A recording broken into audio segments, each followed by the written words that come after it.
Hello friends welcome to techs Guruji आपण मैंने thumbnail देखिथिबा भली आज आम डिस्कस करिबा पैसा केमिति छपाजाए एवं पैसा गुड़िक केमि आम पाखरे पहुँचे एवं पैसा छापी कौन सब नियम रही से सब गुड़ विषय आम आलोचना करवा अच्छे। तो फ्रेंड्स जो मैंने भी नुआ देखुं वीडियो को और चैनल नुआ अच्छा से प्लीज चैनल को गोटे सब्सक्राइब करदे और वीडियो को लाइक करदे। जदि आपको वीडियो किसी शिखा मिले तेज आप फ्रेंड्स और फैमिली मेम्बर सहित शेयर करदे और जदि आप किसी तथ्य जानते तेज आमको निश्चय कमेंट माध्यम जनइबे। दुनिया रे एमती कौन व्यक्ति ना कि जार पैसार किसी आवश्यकता नहीं। प्रत्येक व्यक्तिर पैसार आवश्यकता रही। जदि प्रत्येक व्यक्ति पाखे सामान भाव में पैसा पहुँची पारता तेज आज दुनिया देखा जाती ना और लोक मध्य मतभेद रहती ना।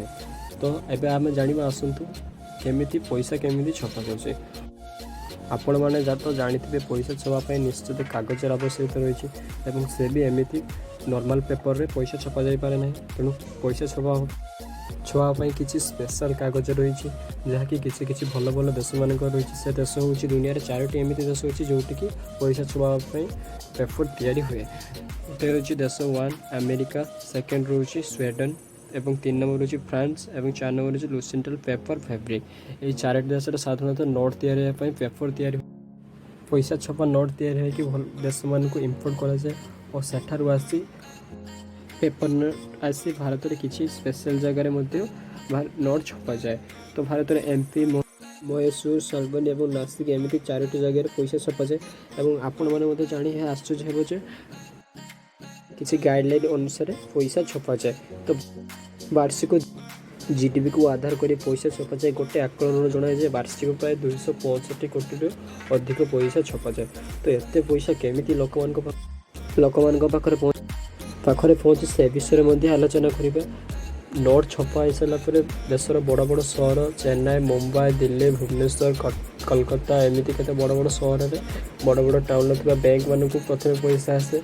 सेठार पैसा आसला तापर मिनी ब्रांच एमती पैसा ब्रांच को आसे। तो सेठार लोक मैंने आराम से सुविधा पैसा पाई पारती। तो आपण मैंने प्रश्न गोटे उठे खराब होता नोट कौन करा जाए।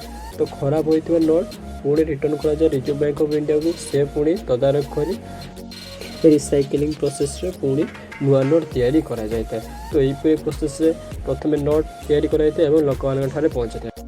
आपण मन तो गोटे प्रश्न उठे जे भारत तो प्रिंटिंग मशीन अच्छी भारत एत पैसा छापी कौन धनी हो पार ना। तो यही प्रश्न उत्तर आम आपको देवु। तो वीडियो को शेष पर्यंत देखूँ। भारत में जीडीपी अनुसार पैसा छपा जाए। देशर एनुअल इनकम को एस्टिमेट करी एक गाइडलाइन अनुसार पैसा छपा जाए। प्रायतः मु वीडियो पूर्व कही प्रायतः वर्ष को 265 कोटी अधिक पैसा छपा जाए। किसी स्पेसिफिक गाइडलाइन अनुसार पैसा छपा जाए। तो फ्रेंड्स केमिति लागला ये इनफॉर्मेटिव वीडियो।